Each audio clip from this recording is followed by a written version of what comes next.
Hello, and welcome to Kindred Spirits Book Club, the podcast where two grown-ass ladies geek out about Anne of Green Gables. I'm Reagan Duffy, and I'm joined by my delightful co-host, Kelly Gerner. Hey there, Kindred Spirits. Kelly, how are you doing? Well, I'm counting down the days until the Oscars. It's March 10th, everyone, mark your calendars. But you know what, Reagan? I'm still so mad about Margot Robbie and Greta Gerwig getting snubbed for their work on Barbie. I don't understand how, if Barbie is nominated for Best Picture, Yes. why the two largest pieces of that movie were not nominated as well. You couldn't have that movie without Margot Robbie and Greta Gerwig, right? You absolutely could not. They championed the movie. It is their artistic vision. It just doesn't make any sense. It smacks of the Academy voters not understanding what the movie was about, quite frankly. And I'm sure we're not seeing anything that hasn't been said 100 times by now. It's just so frustrating because this movie was celebrated and enjoyed not just by audiences, but by critics. This movie was a critical darling. I thought so. Yes. And I mean, it's nominated up the wazoo, 8 other nominations, including for screenplay, including for production design, and nothing for Greta Gerwig, the director, or for Margot Robbie, Barbie. It's so good and it's so thoughtful, and as like candy pink and pretty and kind of fun and silly as it is, it really is making so many amazing points about, you know, what it is to be a woman in our culture, and not just America Ferrera's amazing monologue, but also like what is it like to live in a culture where everyone else's fantasies are projected on you all the time? What does that mean? What does it feel like if that's not true? What does that feel like if you make your own world? Like, it's really playing with these interesting ideas and these alternate realities. It's doing something interesting, and it's like, boom, right over all the Academy voters' heads. So frustrating. But we are definitely rooting for America Ferrera to win Best Supporting Actress. For sure. Let's move into our episode. Today's episode is all about Miss Cornelia Bryant, who is our kindred spirit of the episode. Woohoo! She is the acerbic, observant, and altruistic spinster of Four Winds Harbor, and that's who we will be talking about at length tonight. Can't wait. For our quote of the episode, let's talk about this moment. When Anne and Gilbert first come to the House of Dreams, Captain Jim and Dr. Dave tell them all about their neighbor, Cornelia Bryant. Captain Jim says she has, quote, a holy horror of Methodists. Dr. Dave says she's quite a character, a most inveterate man-hater. But Jim rushes to his friend's defense in our quote of the episode. Cornelia could have had her pick of men when she was young. Even yet, she's only to say the word to see the old widowers jump. She just seems to have born with a sort of chronic spite against men and Methodists. She's got the bitterest tongue and the kindest heart in Four Winds. Wherever there's any trouble, that woman is there, doing everything to help in the tenderest way. She never says a harsh word about another woman, and if she likes to card us poor scalawags of men down, I reckon our tough old hides can stand it. Oh, good old Captain Jim. Our story club discussion today is going to center the theme of goodness and Miss Cornelia Bryant. This character study is the first in our series for Anne's House of Dreams, and in these character studies, we are going to explore how the main characters of House of Dreams both embody Anne's core themes and subvert those same ideas. And we kind of see this as a metaphor for the ways that our values are tested and evolve in adulthood. In Anne of Green Gables, Anne tells Matthew that one of the qualities she most aspires for, but of course is sure she can never achieve, is angelic goodness. Throughout Anne's young adult years, we've seen her live up to her own ideals of goodness when she becomes a patient and caring teacher, an active and concerned member of the community, and a kind and loving friend. But in Anne's House of Dreams, now Anne is a full-fledged adult, or a grown-ass lady, as we would say here on the pod. And, and things aren't always as simple as good or bad, virtuous or sinful. Miss Cornelia, as an embodiment of goodness, is a great example of this theory. She's somehow hateful and loving and bigoted and deeply selfless all at the same time. She detests Methodists and men, and much of what she says is judgmental or reproachful. But her actions reveal a much more nuanced outlook on the world. She cares deeply for her community and will do anything to help families in need, even when the rest of the town has forgotten them. She is a loving and loyal friend, and as a neighbor, she is a core thread in the social safety net of Four Winds Harbor. She's not angelically good in any sense that young Anne would have recognized, but there is no doubt that at her core, Cornelia is a deeply moral and good person. We are going to pick up where Miss Cornelia comes into the book, meaning we're skipping over the early chapters featuring Anne and Gilbert's wedding. Don't worry, we are going to come back and revisit that in later episodes.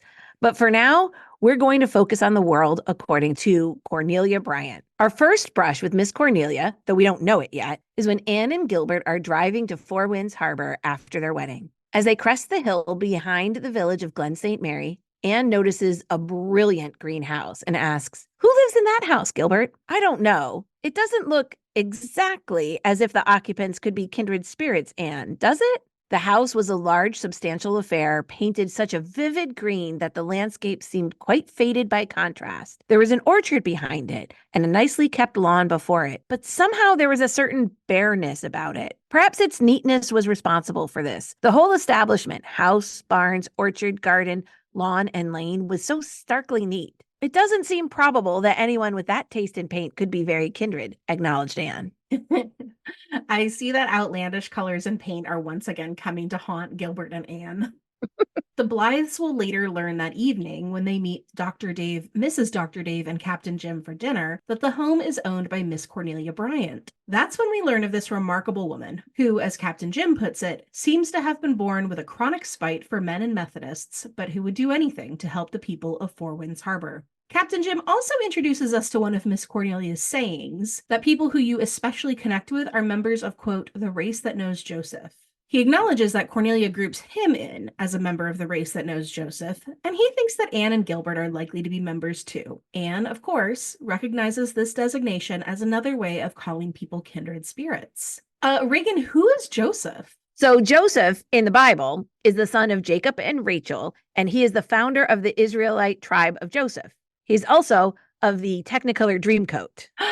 Joseph, Pharaoh's number 2. Joseph, Egypt looks to you. Yes, exactly. Thank you, Andrew Lloyd Webber. Nice. So Joseph was sold as a slave to the Egyptians by his jealous brothers. And after Joseph correctly interprets the Pharaoh's dreams, he rises to second in command in Egypt. And because of the way that he interpreted the Pharaoh's dreams, he helped save Egypt during the famine. And so therefore, the Jewish people found safe haven in Egypt, thanks to Joseph. Good job, Joseph. However, later pharaohs have forgotten Joseph and what he had done, and so eventually turn against the Jewish people in Egypt. They have forgotten the race that knows Joseph, eventually leading to the Exodus. So I think when Miss Cornelia is saying the race that knows Joseph, she means a member of the same tribe, a member who believes as you believe, both religiously and morally, a person who knows what's really true. Okay, thank you so much for that explanation, not just because it gave me a chance to sing Joseph in the Amazing Technicolor Dreamcoat, but also because I think that I thought that this referenced Joseph like Mary's husband, like Right. Jesus's stepdad. Right. Also, an important Joseph. Miss Cornelia introduces herself a few weeks after the Blythes arrive, having tactfully given them time to settle in and put their home in order before receiving visitors. Okay, this scene is really kind of funny to me. So Gilbert and Anne are sitting on their doorstep, and it's so cute. And they're like, her head is on his shoulder. They're being all like lovey-dovey. When all of a sudden, Gilbert sees, quote, a full-rigged ship sailing up our lane. And Reagan, I am not precisely sure what this means, but I definitely picture like a classic ship from the age of sail, like a big wooden ship with enormous masts billowing in the wind. And I don't know if Gilbert is referencing Miss Cornelia's size or her just sort of determined manner of walking, but either way, the sense is that an imposing force is making its way to the House of Dreams. Gilbert excuses himself to the study, leaving Anne to receive the caller. Miss Cornelia bustles right in with an armful of sewing and immediately sets to work, skipping the formalities of a brief social call. And so I ask you, Reagan, what would you think if you had lived somewhere for a few weeks and all of a sudden your neighbor comes by to introduce themselves and they bring like a crafting project with them? That's essentially what she's done. And it's like so wild to think about it. What if you don't get along? And now here is this person in your house who's like set up their glue and stamps and paint, and they evidently intend to stay and finish their work. Oh, yeah, that is a wild thing to me as well. And I am not someone who loves a drop by either. No. I guess there wasn't really another option back yet. It's not like you could call first. And I don't mind a spontaneous visit. I'm often up for them, but for Pete's sake, text me first and give me like 2 minutes. Don't just like arrive at my doorstep and expect to come in. Well, okay, I think this is why they always had to keep their houses so tidy. Yes. Now it's like if someone texts me and says I'm coming over in 15 minutes, great. That gives me 15 minutes to run around, pick up the piles of clothes, like make things like vaguely presentable, load the dishwasher, and then yes, of course, come on in. So happy. Yes, exactly. Maybe that's exactly it, right? Like just I need a few minutes to sweep up all the dirty shoes and like toss them in the box. But in any case, Anne does not seem to have any such reservations, and I'm sure her house is in perfect order. And she is charmed by Miss Cornelia. Maud tells us there was something in her expression which won Anne instantly. With her old instinctive quickness to discern kindred spirits, she knew she was going to like Miss Cornelia, in spite of uncertain oddities of opinion and certain oddities of attire. Anne's new neighbor is described as having, quote, a fresh, round pink and white face and jolly brown eyes, and is wearing a striped blue and white apron and a wrapper of chocolate print with a design of huge pink roses scattered over it. And nobody but Miss Cornelia could have looked dignified and suitably garbed in it.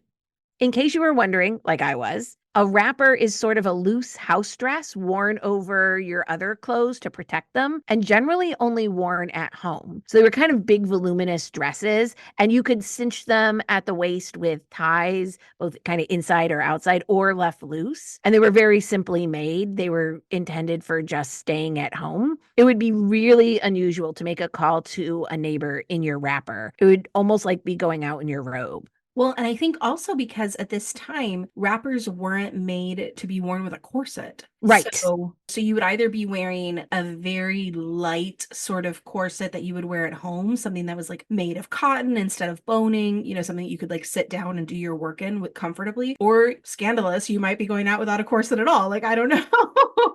Right, absolutely. That's why they were kind of big and voluminous and could easily be adjusted size-wise because they just had ties, so you could kind of tie them however you wanted. It would not be very common for folks to be making even casual house calls in their wrappers. Much less the first time you meet someone.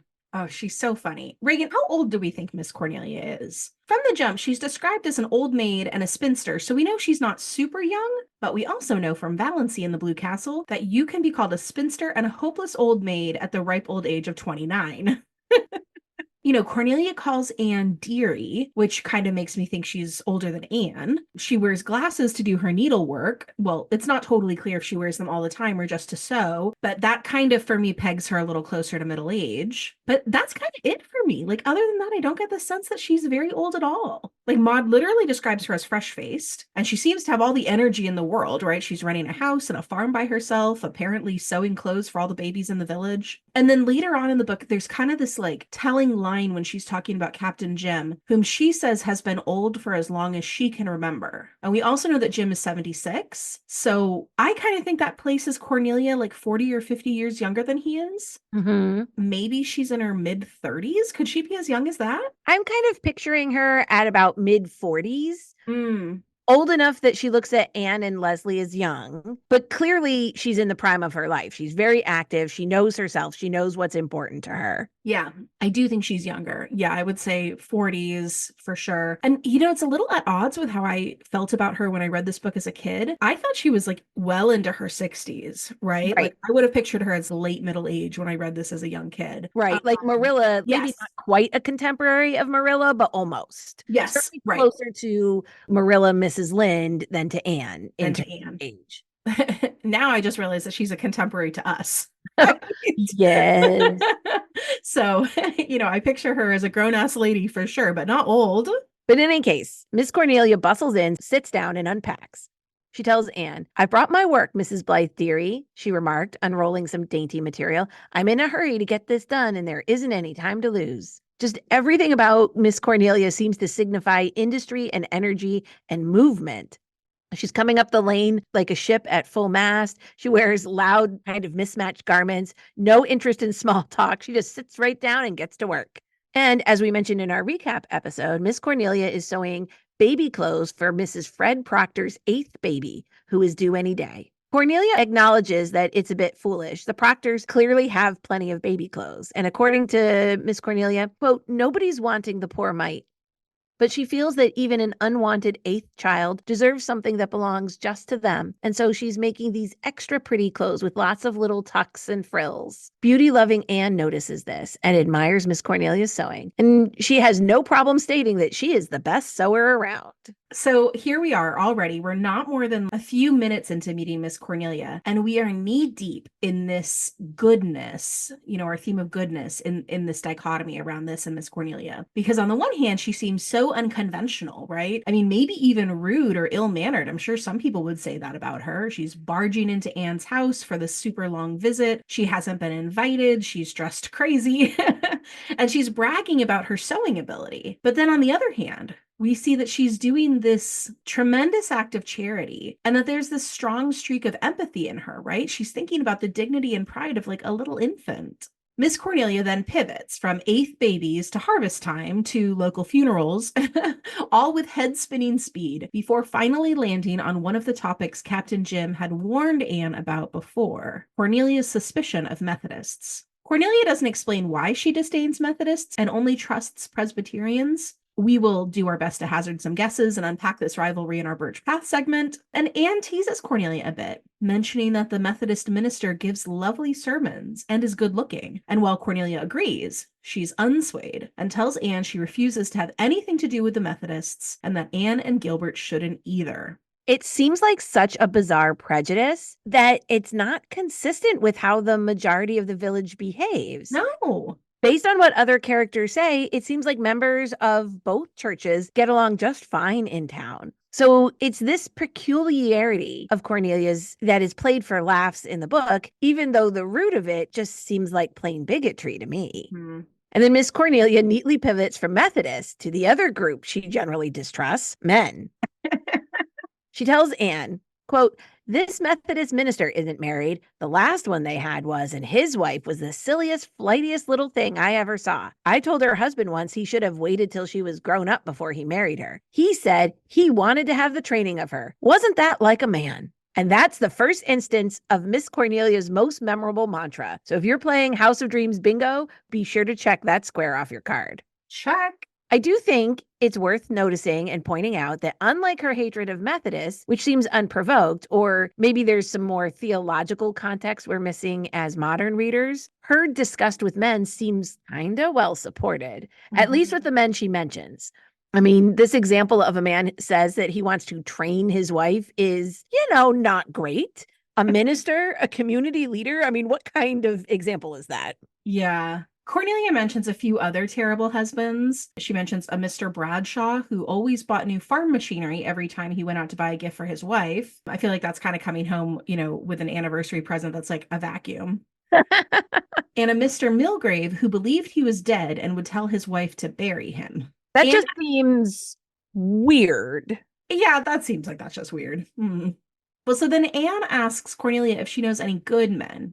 And Miss Cornelia tells Anne that she knows a few over yonder, pointing to the churchyard. So she's such a hoot. Miss Cornelia and Anne then bond over like a shared, dismay at their Presbyterian minister who has a face like a gravestone, according to Miss Cornelia. And she shares that while she can admit he's not much of a minister to Anne in front of the Methodists, she would praise him to high heaven and even defend his wife, who has a reputation for dressing too colorfully for a minister's wife. Quote, but I say, when she has to live with a face like that, she needs something to cheer her up. You'll never hear me condemning a woman for her dress. Miss Cornelia then explains she never fusses too much with her attire because, quote, women just dress to please the men, and I'd never stoop to that. Miss Cornelia tells Anne that she has a nice, comfortable, peaceful life because she has never cared about what the men thought. I love her. I love her so much in this book. I remember reading this character as a kid And I got the comic relief of it, and I didn't take her very seriously. And I still think that Maud means for Miss Cornelia to be a funny character, but there is a thread of truth here, right? Yeah. Dressing or behaving for other people instead of acting or dressing or whatever by your own conviction, your own taste, that's a recipe for misery. And Miss Cornelia seems to understand that down to her soul. Now, I might suggest that not every woman, then or now, who cares about her clothes is dressing just to please men. I mean, we know for a fact that Anne loves beautiful clothes, and that seems to have nothing at all to do with wanting to please men. But the larger point that she's making, right, is that you can exist outside the judgment or expectations or pleasure of other people. That's a good point, and probably not one that people were saying too loudly at the time this book was set, or even at the time that it was published. We discussed that same idea in our Blue Castle recap too, kind of the stealth progressivism and feminism in Maud's books. Like, these are women's fictions titles, perhaps taken less seriously, marketed only to women, young women often, with these fairly subversive ideas in them. Hear about carving your own path, living a life on your own terms, not those dictated by family or tradition or a husband or religion or society. And I'd even say some of Miss Cornelia's rants about men, some of them are very unreasonable and clearly for laughs, but some of them, as we'll discuss, often have good points. And that's a pretty subversive thing to have in some of these books too. There is a seed of truth in a lot of what she says. And, she is a very funny character, but it's sort of like a spoonful of sugar helps the medicine go down. Mm-hmm. Well, Anne asks Miss Cornelia why she hates men, and Miss Cornelia explains that she doesn't hate them. They just aren't worth that much of her energy. Queen behavior, right? And Cornelia also says that she doesn't hate all men. She just hasn't seen that many whom she considers to be good men. She likes Captain Jim and Dr. Dave, and she suspects she'll like Gilbert based on what she's heard so far. And of course, Miss Cornelia, the Four Winds insider, she's heard everything. Anne gets up to get tea, inviting Miss Cornelia to extend her visit and stay. And Cornelia agrees as long as Anne invites Gilbert to join them. Miss Cornelia is sure he's been eavesdropping from the study and laughing, and she's exactly right. And just like that, Miss Cornelia is a firm friend of the House of Dreams.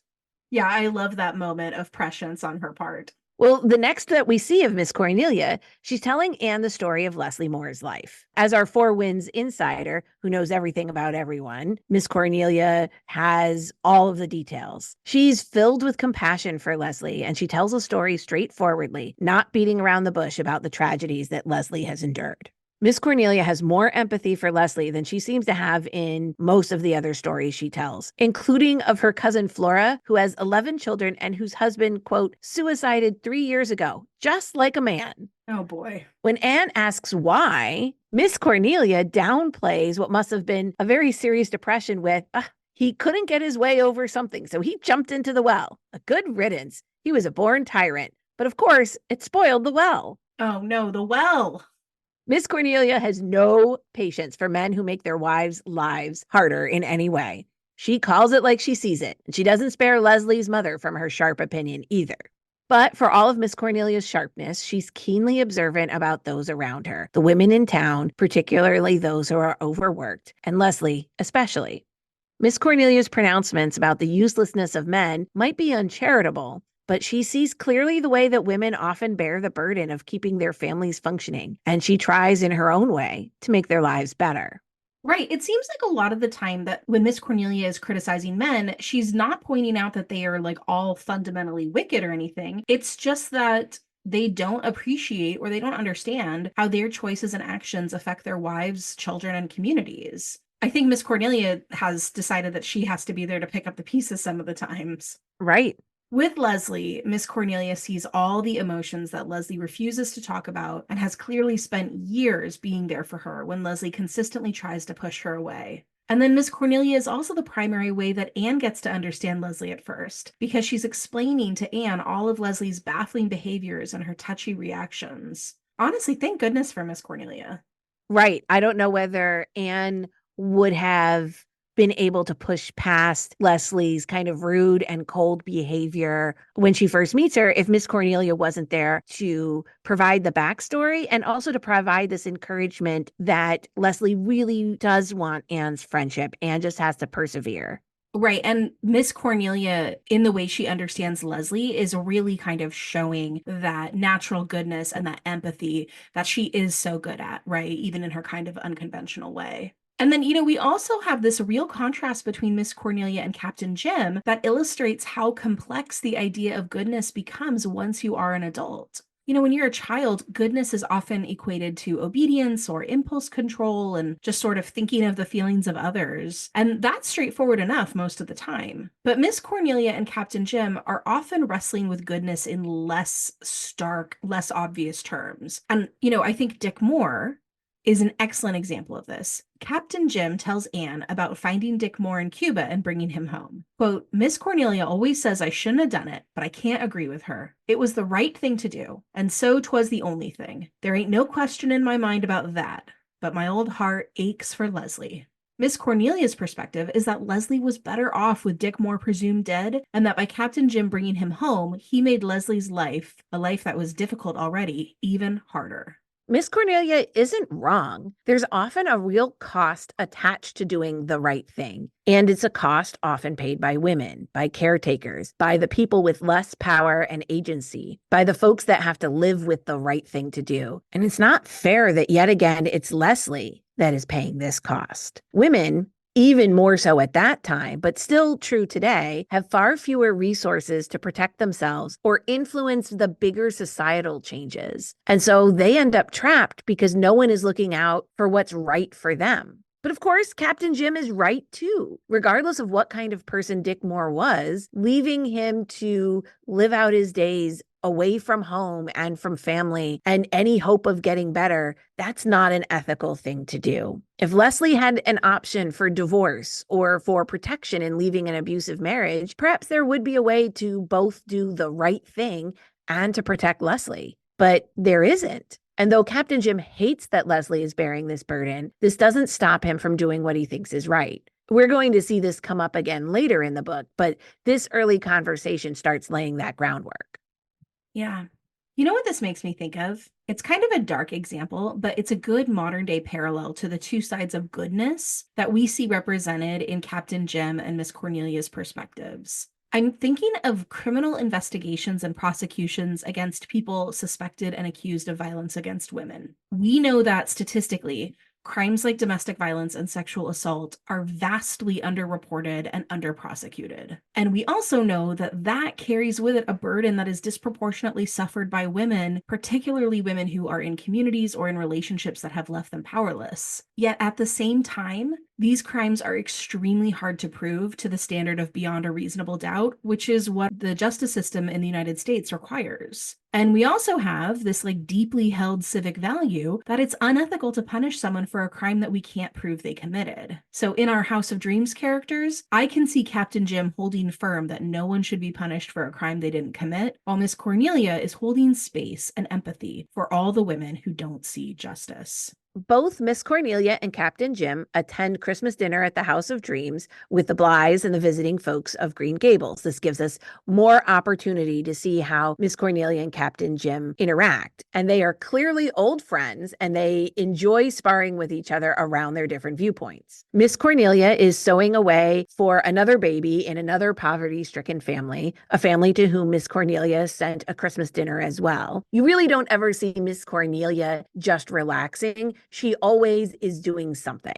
Miss Cornelia has thoughts about women's burdens at the holidays, saying, I suppose that's why so many women kill themselves cooking, just as poor Amelia Baxter did. She died last Christmas morning, and she said it was the first Christmas since she was married that she didn't have to cook a big 20-plate dinner. Must have been a real pleasant change for her. This is a very funny line, but I'm actually struck by how contemporary that idea is. Yeah.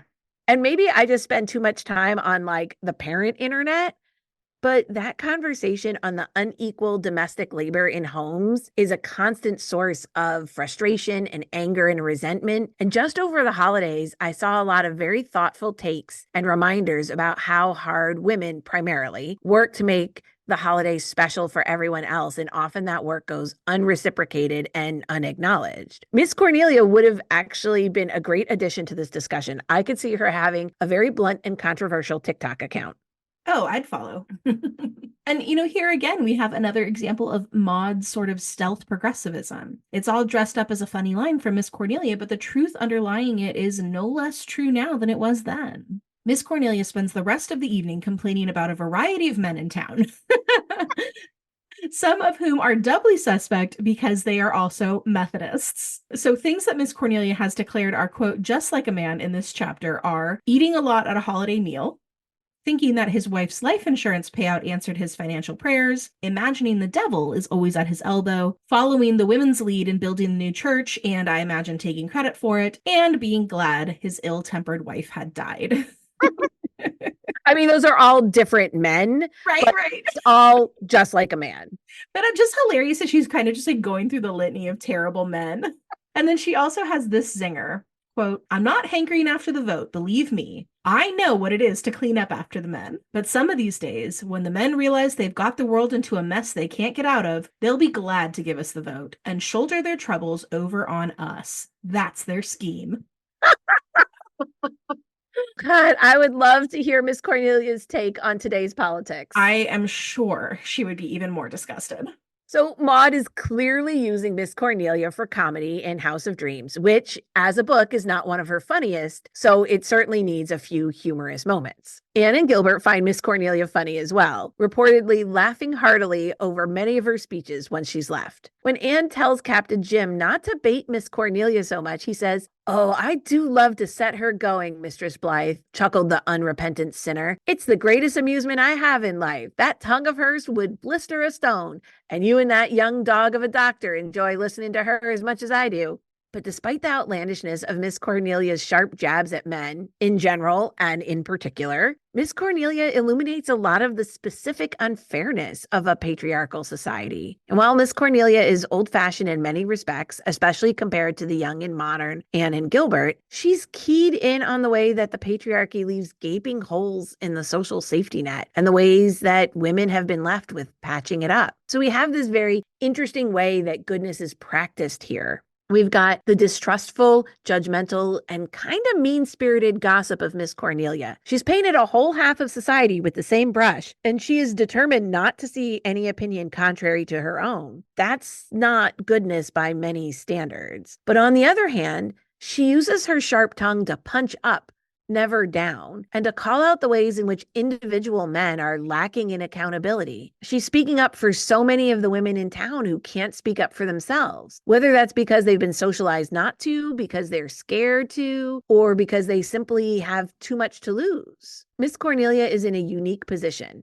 Now, we don't know what her financial status is, but she's clearly not hurting for money, and she's able to afford her single lifestyle.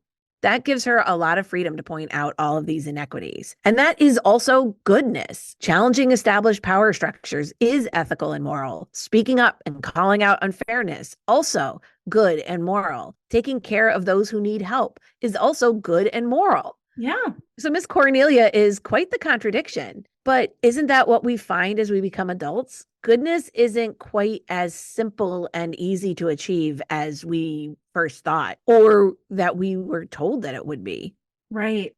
We are really pushing the boundary of what we would call goodness in House of Dreams. I mean, this is just a deeply nuanced book. One of many reasons we love it. We have these ideas of simple goodness, like a child being obedient, right alongside these ideas of essential goodness, like these ethical quandaries surrounding Dick Moore. And even in between those, we have Miss Cornelia's example of goodness, which includes speaking truth to power and giving aid to those in need, even if it's done in a manner that can be unconventional or rude or paternalistic.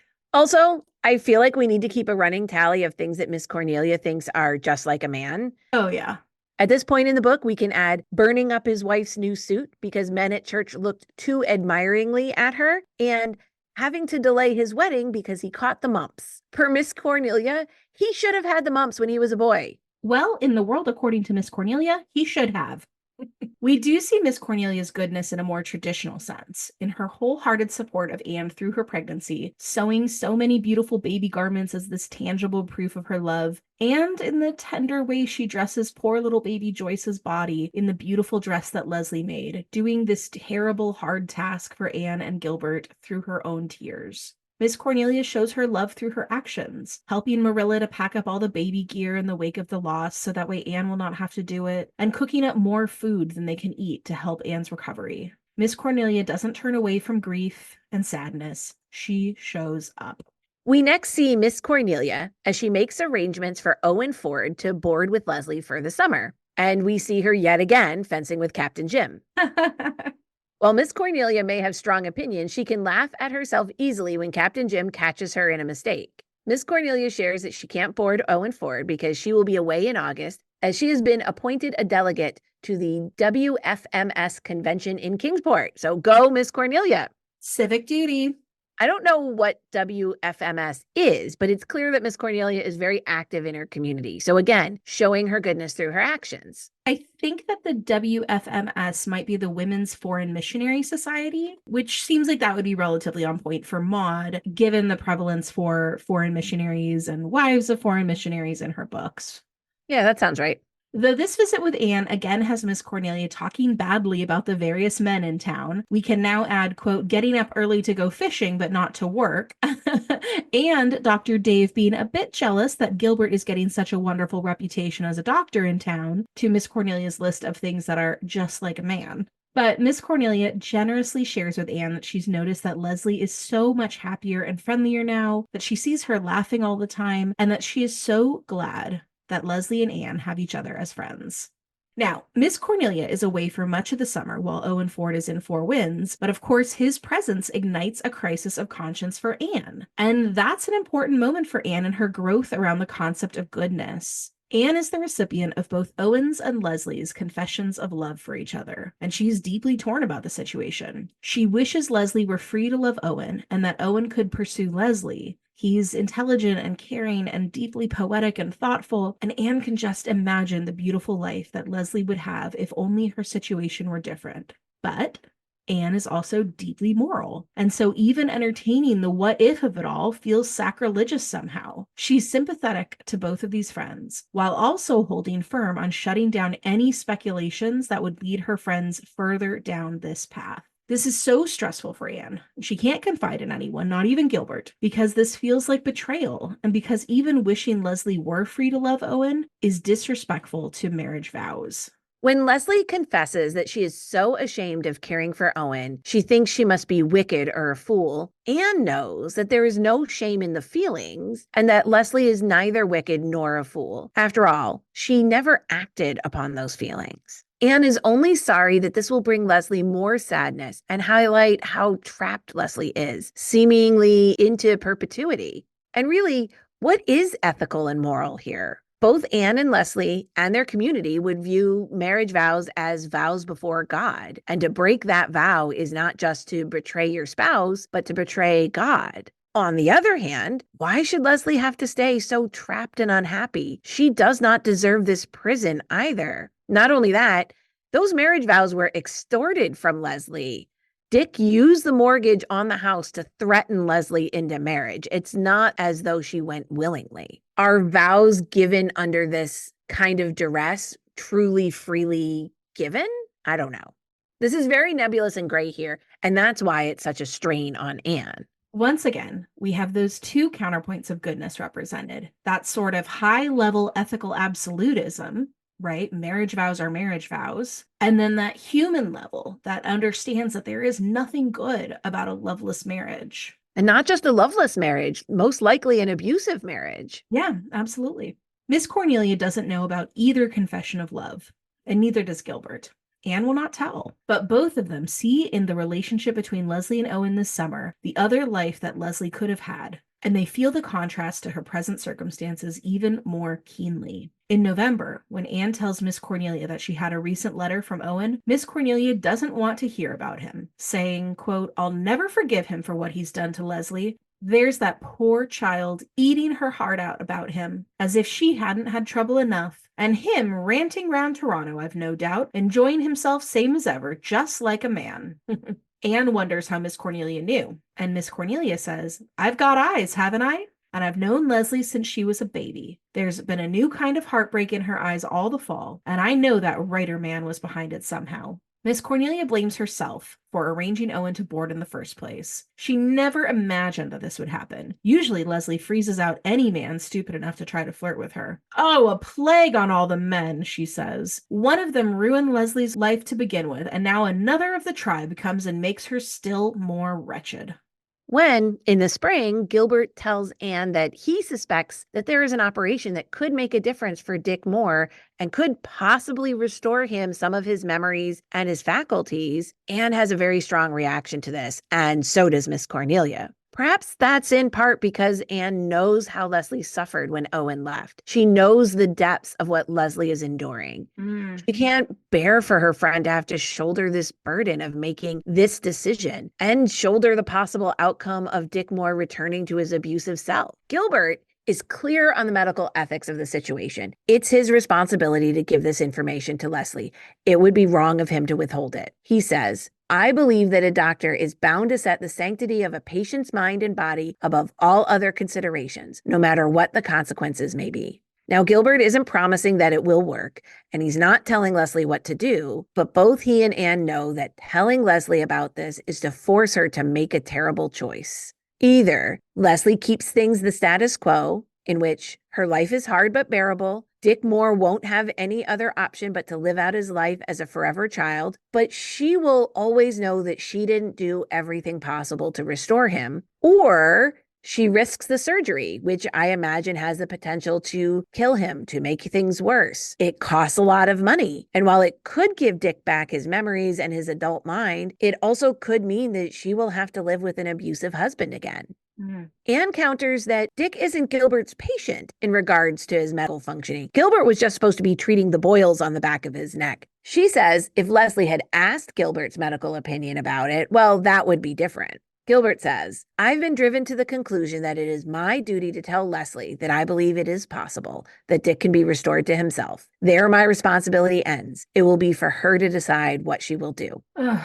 Anne doesn't want Leslie to have to make this choice. It's a dreadful burden. And she definitely does not want Dick Moore to be returned to the abusive man that he was. Not telling Leslie removes the burden of choosing, but it doesn't change her circumstances at all. It's maybe a little paternalistic on Anne's part. And while that's coming from a place of love and protection, it's not treating Leslie as if she's capable of handling this information. Miss Cornelia feels the same way as Anne. And I think they both react so strongly because they know that Leslie will probably choose the operation. Leslie is a good person, despite a lifetime of tragedy and bitterness. Anne says, quote, you know very well how she will decide it, said Anne almost in tears. She has ideals of duty too. Anne and Miss Cornelia can't bear to see Leslie suffer again because of the right thing to do. Gilbert consults with Dr. Dave, who is suspicious of surgery in general, and he looks at the case from concern for Leslie and doesn't want her life to be worse. But Captain Jim agrees with Gilbert. Both of them are deeply sorry to place this burden on Leslie, but they know that ethically it's the right choice. And they are correct in a way. But Anne and Miss Cornelia know that it is easier to be ethical on paper when society doesn't make you carry the cost of that choice. Now, it's interesting here that Maud has framed Gilbert and Captain Jim as being logical and thus more ethical. Captain Jim says, you women are lovely critters, Mistress Blythe, but you're just a mite illogical. You're a highly educated lady, and Miss Cornelia isn't, but you're like as two peas when it comes to that. I dunno's you're any worse for it. Logic is sort of a hard, merciless thing, I reckon. So here's the question for you then. Is ethics really about logic?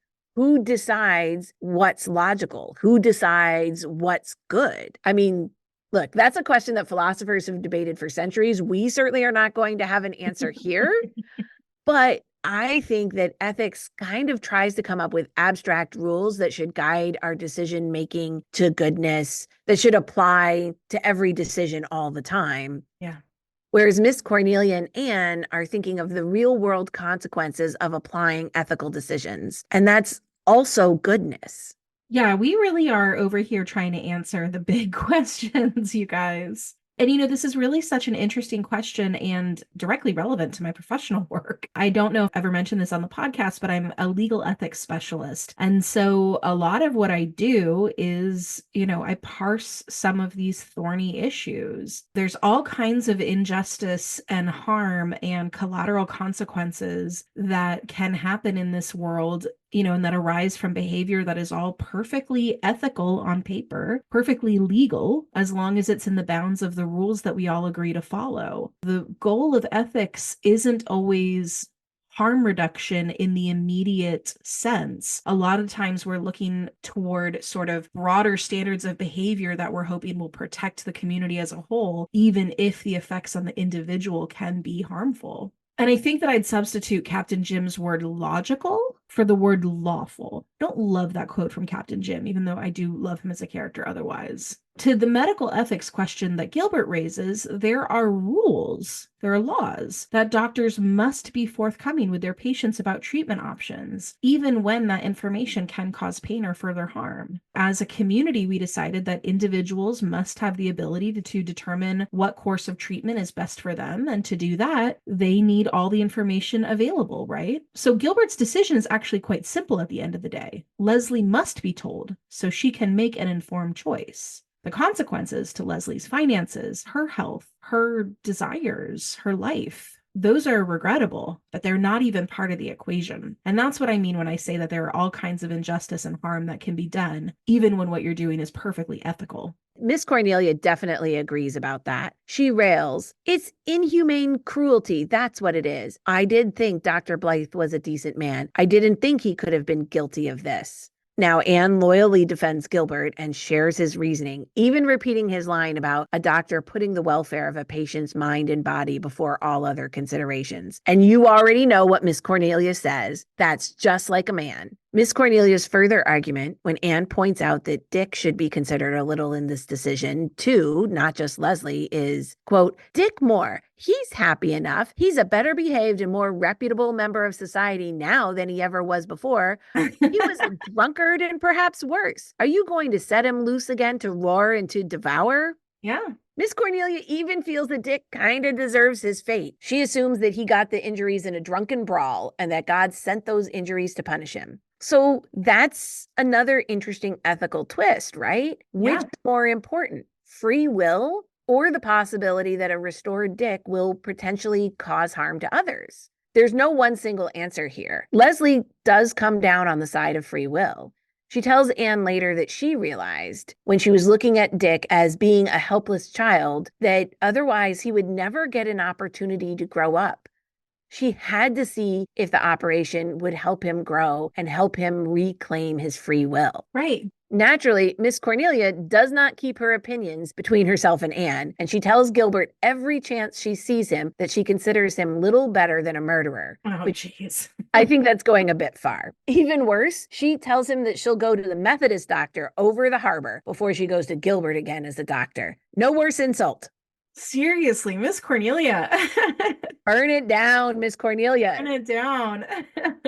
Now, in this situation, it turns out that Gilbert was right, with the most unexpected result of clearing up a decade of misunderstanding and freeing Leslie from her needless prison. When Anne tells Miss Cornelia that Dick Moore has been dead 13 years and it's been George Moore all along, Miss Cornelia can only say, it's just like a man. I can't even say that without laughing. Speaking in the third person, she says, Cornelia Bryant was never so kerflummoxed before.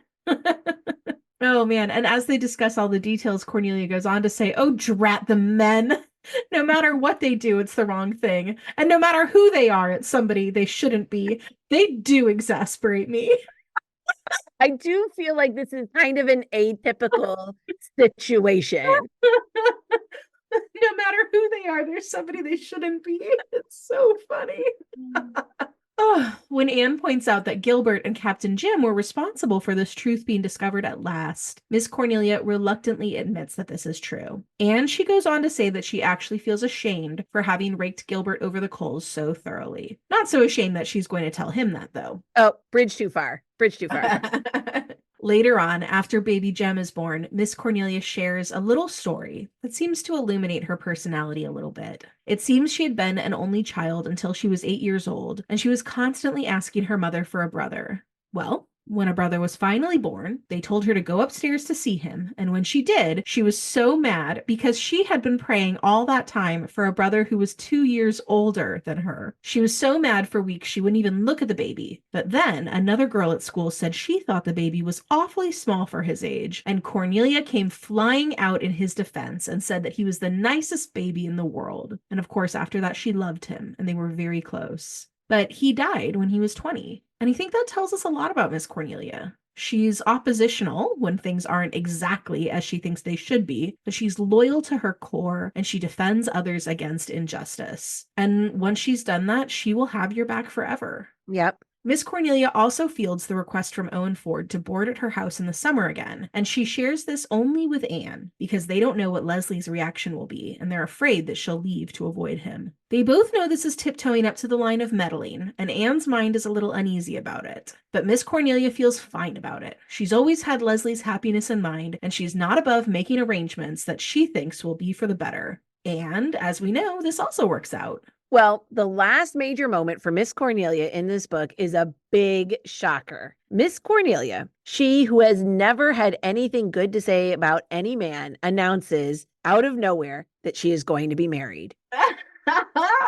Naturally, Anne and Gilbert are stunned into silence. Gilbert finally says, "I've heard you say a score of times that you wouldn't marry the best man in the world." And Miss Cornelia retorts, "I'm not going to marry the best man in the world. Marshall Elliott is a long way from being the best." She goes on to say she could have had him any time in the last 20 years, but would never even consider it while he looked like a perambulating haystack. Marshall Elliott, if you recall, was the man with the immense beard and long hair because he had vowed not to shave until the liberals were back in power again. I actually think that that puts Miss Cornelia squarely in her 40s if she could have married him any time in the last 20 years. Yeah, I think that checks out. Miss Cornelia implies that she may as well get married because she's sick and tired of hired men because they always do things wrong or make stupid choices.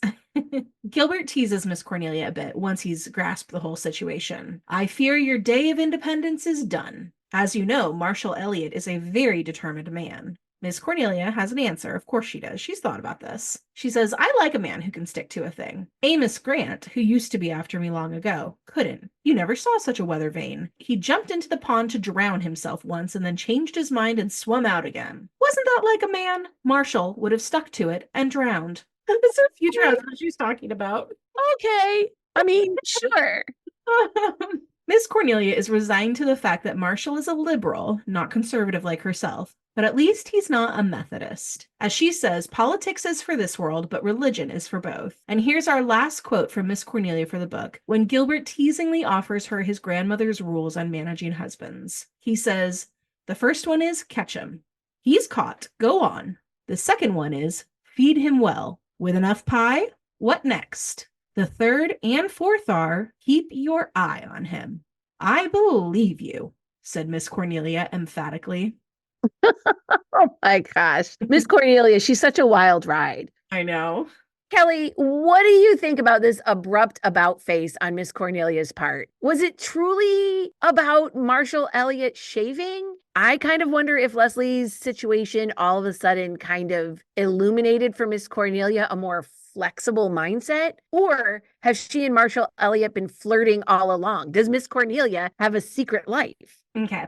I've been thinking about this quite a bit since I finished rereading the book. And I actually really like your theory about Cornelia being inspired by Leslie and Owen's situation, right? Like sort of a nothing is guaranteed in this world. Let's just kind of take our happiness where we find it. And it kind of it's never too late. Right. It's never too late. It's never too late to find happiness. Yeah. But this engagement really seems to fly in the face of everything we know. So I almost do think that Cornelia and Marshall Elliott were secretly courting for the last 20 years.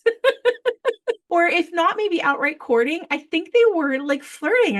I really do. I think they had a thing. I bet you anything that what happened is 14 years ago, or whenever the liberals were last in power, the two of them got into an argument about politics and neither would back down. Because, of course, you know that Maud loves a love story where pride stands in the way. And once Marshall finally shaved, she could put it all behind her. And she was like, all right, we can get married after all. Yeah, I think that's probably somewhere close to what happened, right? As you think about, he was always up at the lighthouse. He's kind of like always hanging out peripherally around the edges. So, like, Right. you know, he was kind of there. Right. Right. Exactly. So who knows? We never get to go to Miss Cornelia's house. We don't know what's happening over there. Oh, in that bright green house. We don't know if he's like sneaking by, like walks her home from Captain Jim's house. You know, what happens? Does he linger on her porch for a kiss and then she says, not until you shave? I think maybe there's something going on there. Right. Well, that's our character study on Miss Cornelia. She's sharp but caring. She's judgmental in the extreme, but will give you the clothes off her back if you have the need. She's opinionated and sure she's right, but she's also loyal to the core. She's a gossip. She talks about everyone, but she can keep confidences when she needs to, and she shows up in hard times and tragedy. She has her own brand of ethics that she lives by. She's a contradiction of goodness. She's certainly not the angelic, meek, agreeable, self-sacrificing archetype of goodness that Anne probably imagined in her Sunday school days. But in the end, Miss Cornelia walks the walk of her beliefs and embraces the messy contradiction of trying to live a moral life unapologetically. I love that. Beautifully said, Reagan. And I love Miss Cornelia. So we were really curious about Miss Cornelia's prejudice against Methodists in Anne's House of Dreams. So for our Birch Path segment, I'm going to discuss the differences in the faiths in the late 19th century. I gotta say, from where we sit in the 21st century, the theological differences between Methodists and Presbyterians seem pretty blurry. They are both denominations of Christian Protestantism. They both believe in Jesus Christ as the head of the church. They both believe in the teachings of the Bible, and neither believe in transubstantiation, which is when, during the Catholic sacrament of communion, the blood and wine literally turn into Christ's body and blood. And can I just say that Protestants are missing out because that part of Catholicism is extremely metal. Full disclosure, and I'm sure this is already clear from my irreverent tone, but neither Reagan nor I are particularly religious. We were both raised Catholic to some extent, as we both have Irish Catholic backgrounds. And I took the Catholic sacraments in my childhood, and I went to Sunday school, but that's really the extent of my religiosity. I'm not a religious scholar. I've only read the juicy parts of the Bible and the Andrew Lloyd Webber parts of the Bible. And I know very little about the Protestant denominations, except that they don't pray to saints, which honestly, you guys, to me, that seems like a missed opportunity to practice a little light polytheism. There's nothing like losing your keys and saying a prayer to the saint of lost things. So understand that this Birch Path is coming from my research and not my lived experience. It will be oversimplified, but I hope to meet our goal of understanding why the divide between these two faiths is important in Anne's House of Dreams. To those listeners who may have a relationship with these faiths that is much more personal, please be merciful and please be sure to reach out to correct any major misstatements. Way back in episode 4, Marilla and Motherhood, we had a Birch Path segment that briefly explained Scottish Presbyterianism and Calvinism generally. And to understand a character like Marilla, for whom faith is the ultimate cornerstone of her lived experience, that was a really important context. We discussed how Marilla's faith taught her to center spirituality and to reject worldliness and a connection to anything in the natural or physical world. We also talked about how Marilla would have been very concerned with saving Anne's soul, because Anne was so clearly a creature of the natural world. To Marilla, Anne should have been worrying about living a moral life to secure her spot in heaven, not just enjoying her life on earth in the present. But one thing we didn't discuss then that's crucial to understanding the Presbyterian Methodist divide during the time of Anne's House of Dreams is the Presbyterian doctrine of predetermination, also called predestination. This stems from the Calvinist idea that no one deserves to go to heaven because we are all sinners, right? We're born with original sin. But Presbyterians believe that God has chosen some people who will go to heaven, and those are the people for whom Jesus Christ died. And if you are not predestined by God, you cannot be saved, no matter what you do. And although I'm sure that the Miss Cornelias and the Marillas of the world found this idea very comforting, in fact, we know that Marilla did, because her go-to line whenever she encounters a challenge is that, oh, it's providence or it's providential. You know, those are other words for this idea of being predetermined by God. But that idea could also be a disturbing thought, right? Like, what if you weren't one of God's predestined chosen people? And in fact, Ewan MacDonald, who is Maud's Presbyterian minister husband, he suffered deeply from that very question, and it fueled his depression. So now I understand that in modern times, most mainstream Presbyterians don't go super hard into predestination. And even in Maud's time in the early 20th century, Presbyterian seminaries had stopped formally teaching the concept of predestination. But for those who grew up with the faith in the 19th century, they would have had some connection to that as a foundational belief.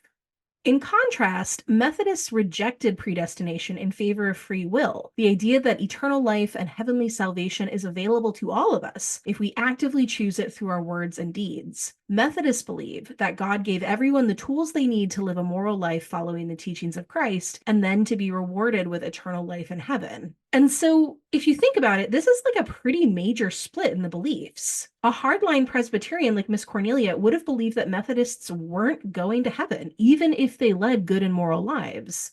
There's an illuminating line in a conversation in House of Dreams. Quote, "Do you know, Cornelia," said Captain Jim gravely, "I've often thought that if I wasn't a Presbyterian, I'd be a Methodist." "Oh, well," conceded Miss Cornelia, "if you weren't a Presbyterian, it wouldn't matter much what you were." So you know what, Kelly, this was so interesting you saying this, because I always wondered about that line, because to me, Presbyterian and Methodist are both just ways of saying Christian.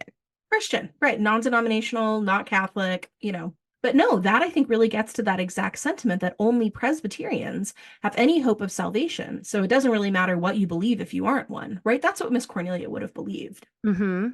So, and you might not know the answer to this question. Would that mean you couldn't have converted to Presbyterianism if you weren't born into it? I really don't know, Reagan. And I was thinking about this a lot with the fact that, like, Anne is an orphan, right? We don't know what faith Walter and Bertha Shirley were. I don't think that's anywhere in the text. So for Marilla to be taking Anne in, raising her as Presbyterian, like, is this just on blind faith that Anne is one of God's chosen? Like, I truly don't know. And I just think there's some interesting context here that's a little bit lost, maybe not lost to time, but certainly just not available, you know, to be readily researched in 2024. Again, if there are Presbyterians out there listening, I would love to hear your perspective and to know a little bit more about this. So the way I was kind of conceiving of the difference in these two faiths is like the difference between those kinds of teachers. You know, you have those teachers who will say everyone starts the semester with an A and you can only lose points, versus those teachers who are going to base your grades on the points that you accumulate over the course of the year. Okay. So, like, in this oversimplified example, the way I see it is that the Presbyterians are the group where the teacher says everybody already has the A, right? You have the ticket to heaven. God's decided this, but you can't lose any goodness points during your life or else they're going to lose the A. Meanwhile, Methodists are starting with a clean slate and they need to continually do good works throughout their lives to earn their way to heaven. Interesting. I mean, again, I think probably super oversimplified, but that seems to be kind of a fundamental difference there. But there were other differences that would have influenced Miss Cornelia's beliefs and her suspicions of Methodists. Methodism was a comparatively newer faith that grew and expanded very quickly in the 18th and 19th centuries in Canada and the United States, whereas Presbyterianism would have been seen as a much more established faith because it had its roots in the Calvinist Revolution of the 1500s, right? So it's like many hundreds of years older. Methodists were also a little less intense in their beliefs around original sin, right? Both Presbyterians and Methodists believed in original sin, which is the idea that people are born inherently sinful and they are destined to die without salvation unless they experience divine intervention, like unless they live their lives in a godly way. But in addition to that, Presbyterians also believe in something called total depravity, which is the idea that humans are so sinful, so inherently sinful, that they actually cannot live a moral life without God giving them the desire to turn away from sin. So to the Miss Cornelias of the world, there is simply no hope for you if you aren't a Presbyterian. You won't even want to overcome your inherent sinfulness because God hasn't given you that desire. Maud pokes some gentle fun at Miss Cornelia's Presbyterian extremism and then gives a hint to Gilbert and Anne's more relaxed interpretation of the faith in a scene where Miss Cornelia discusses a book she's recently borrowed from Gilbert. Turns out she borrowed Henry Drummond's 1877 book, Natural Law in the Spiritual World, which was a real book that certainly made waves in its time. Drummond was a missionary and a naturalist, and much like Anne, he found God and spirituality in the natural world. He argued that the disconnect between the spiritual and the physical was entirely illusory, right? It didn't exist. There's no lack of connection between those two things. And he argued that faith was by no means in conflict with science. In a time when Darwinism was challenging many long-standing Christian beliefs, Drummond's book attempted to reconcile the 19th century scientific discoveries with the mainstream spiritual beliefs of the time, right? So he's basically saying things like, you can believe in the scientific evidence supporting evolution and also believe that God created the earth. Like, these two ideas are not in conflict with each other. So the fact that Anne and Gilbert own this book, I mean, that's certainly a nod to their beliefs. And the fact that Anne finds God in nature, and we know that Gilbert, of course, believes in the power of scientific advances, but we also know that they're both still deeply religious, deeply moral people, right? So it seems like they're sort of along the Drummond line of beliefs. Miss Cornelia, on the other hand, does not seem to take to Drummond's book. As she says to Gilbert, quote, "Speaking of heresy," mine's Speaking of heresy. as you are. Speaking of heresy, reminds me, Doctor, I've brought back that book you lent me, that Natural Law in the Spiritual World. I didn't read more than a third of it. I can read sense and I can read nonsense, but that book is neither the one nor the other. It is considered rather heretical in some quarters, admitted Gilbert, but I told you that before you took it, Miss Cornelia. Oh, I wouldn't have minded its being heretical. I can stand wickedness, but I can't stand foolishness, said Miss Cornelia calmly, and with the air of having said the last thing there was to say about natural law. So Maud is having a little fun at Miss Cornelia's expense here. We know Maud also values nature and science like Anne and Gilbert, and she certainly would have read Drummond and taken him a lot more seriously than Miss Cornelia, who treats any perceived attack on her faith as foolishness.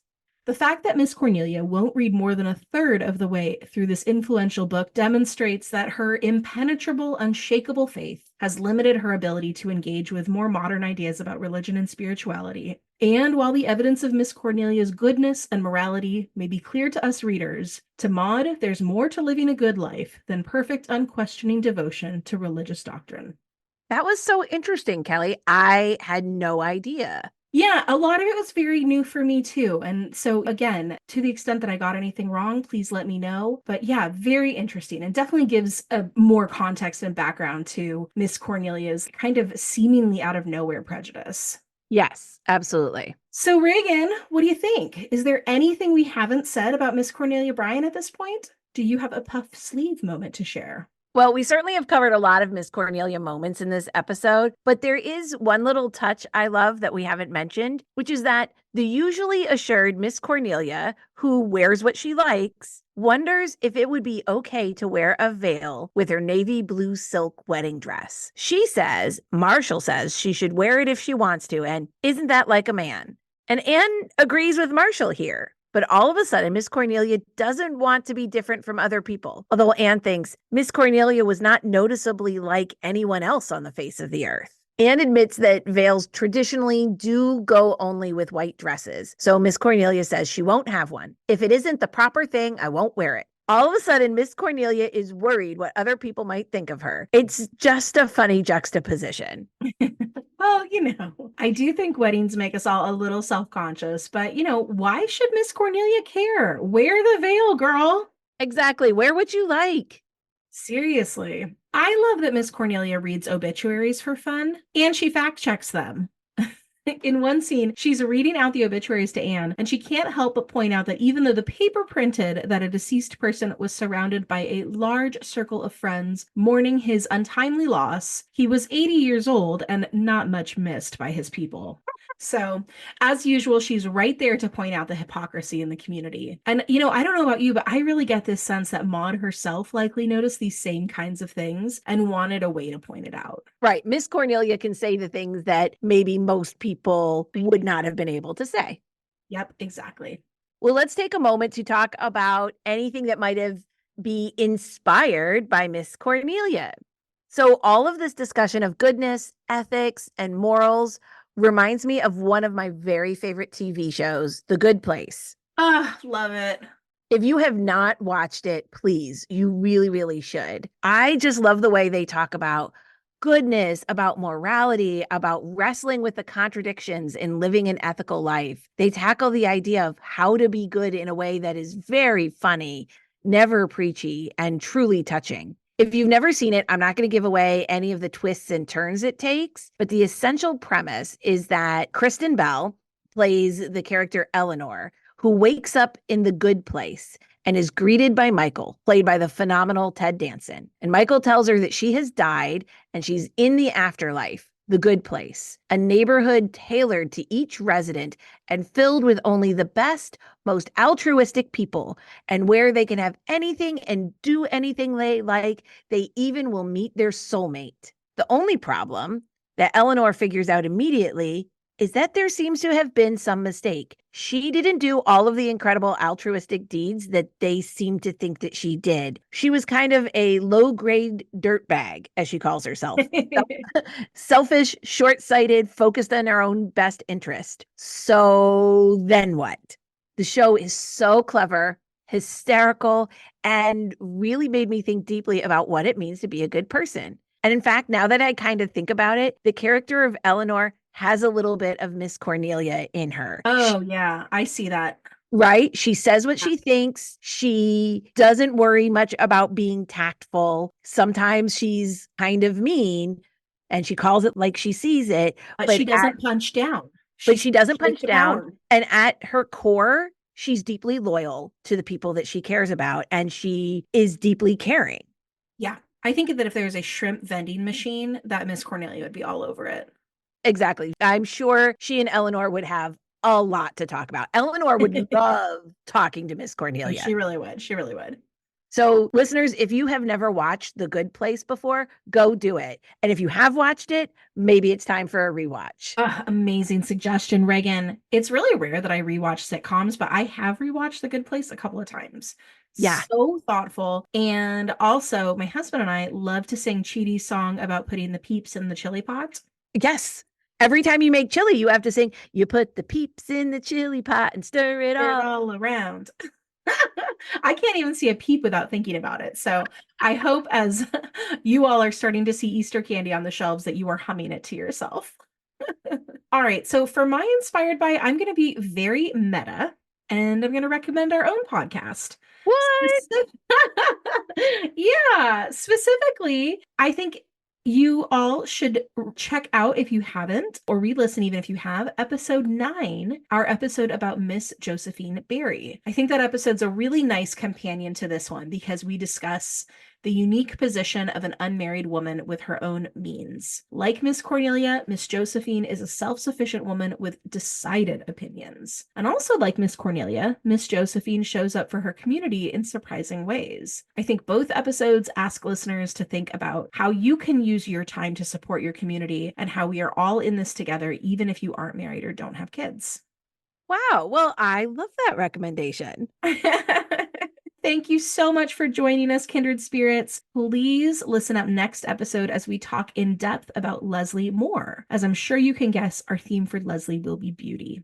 If you are enjoying the podcast, please leave us a review on Apple Podcasts or share our podcast on your social media feeds. That's really the best way for new Kindred Spirits to find us and to share the love for all things Anne. If you do review or share the podcast, send us an email at kindredspirits.bookclub@gmail.com or DM us on our Instagram, also kindredspirits.bookclub, and we will send you a beautiful Kindred Spirits Club sticker, perfect for your water bottle or e-reader. Follow us on Instagram too for peeks into upcoming episodes and for other fun little bookish posts. As always, thank you for listening, Kindred Spirits.